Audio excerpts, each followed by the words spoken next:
हाँ जी, कैसे हो सब।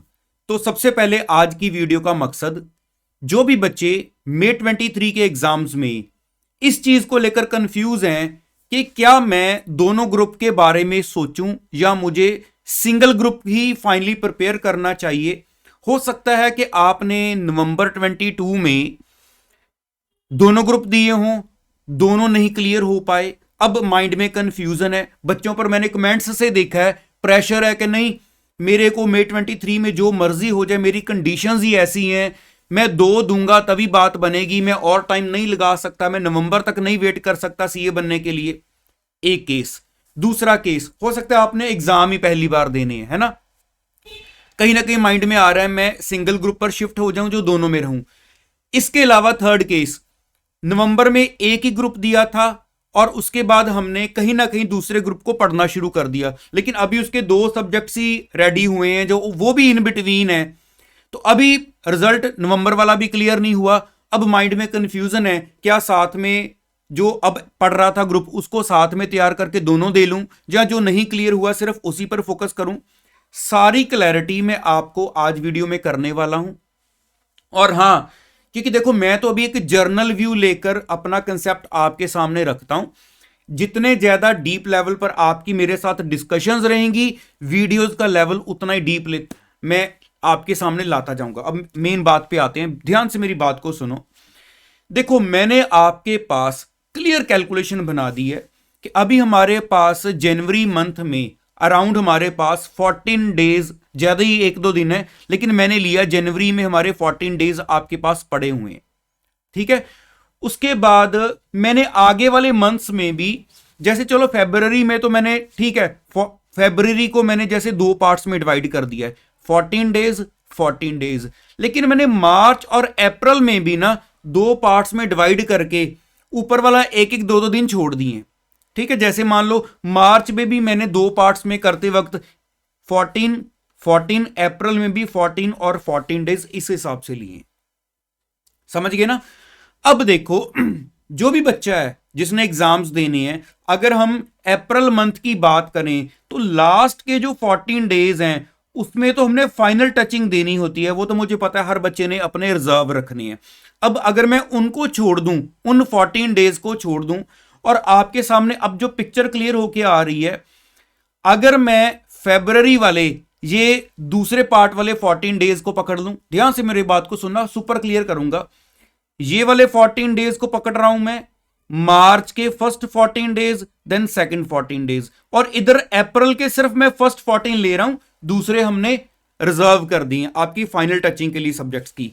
तो यहां पे जो मैंने ये 4 बार 14 पर सर्कल लगाया है, ये 4 बार देखो, इन 14 वाले डेज में हमने अपने सब्जेक्ट्स को, अब कोई बच्चा अगर माइंड में ये सोच रहा है कि मैं दोनों ग्रुप्स में जाऊं, मैं दोनों ग्रुप्स को अच्छे से प्रिपेयर करके दे दूं, तो मैंने ये 14 को अलग कर दिया है कि क्या आप इतना इस लेवल पर पहुंच सकते हो कि इन 14 डेज में आप अपने, अगर आप सिंगल ग्रुप के स्टूडेंट हो तो यहां पे आप 3 या 4 किसी सब्जेक्ट को आप 3 दिन, या किसी को हो सकता है आप 4 दिन लगाओ पर सब्जेक्ट, आप 3 या 4 दिन लगा के पर सब्जेक्ट उन एक ग्रुप के चारों सब्जेक्ट्स को अच्छे से एक बार रिवाइज कर लो।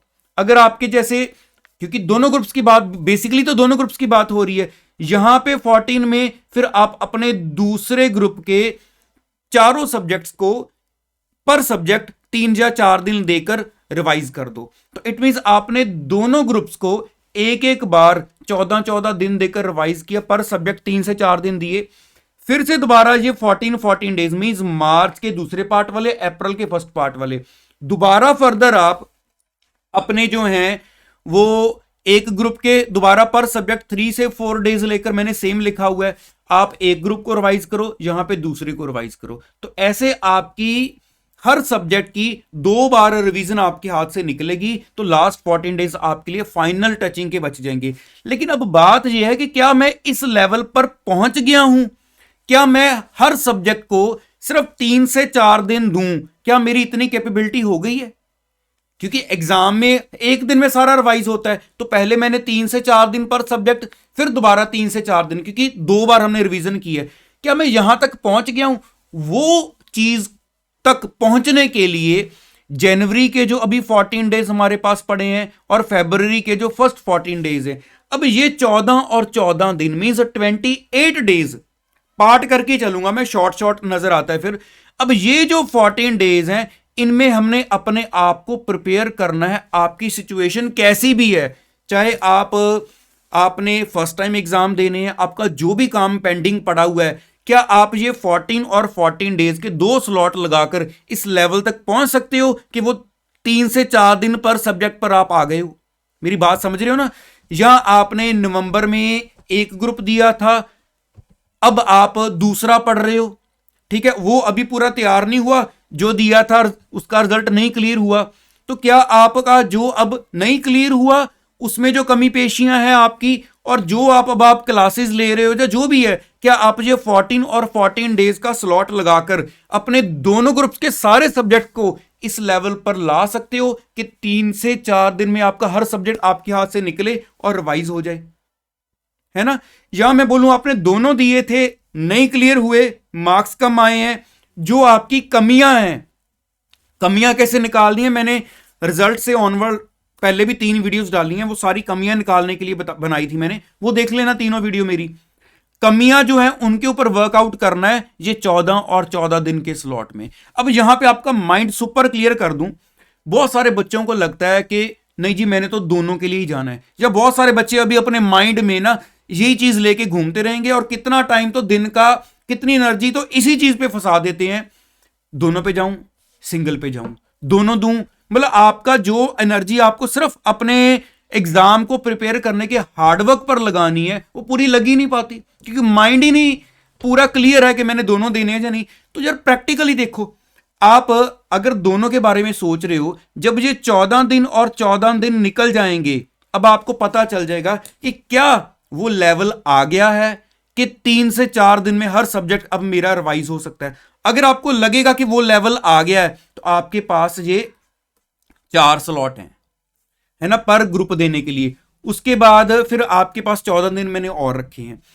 अगर आपको लगता है कि यहां तक वो लेवल नहीं अचीव हो पाया, ये 14 और 14 डेज लगाकर वो लेवल नहीं अचीव हो पाया, तो ठीक है, अपना डिसीजन जो है वो चेंज कर लेना।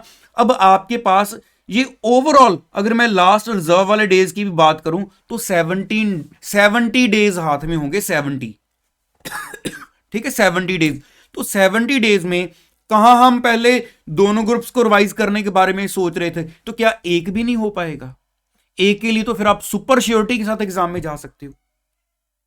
तो इस क्लैरिटी के साथ अगर आप चलोगे तो ये चीज आपको अभी अपने माइंड को 100% अपने काम पर फोकस करने पे मजबूर करेगी, बजाय कि इस कंफ्यूजन में फंसे रहो कि क्या 2 में जाऊं या सिंगल में जाऊं।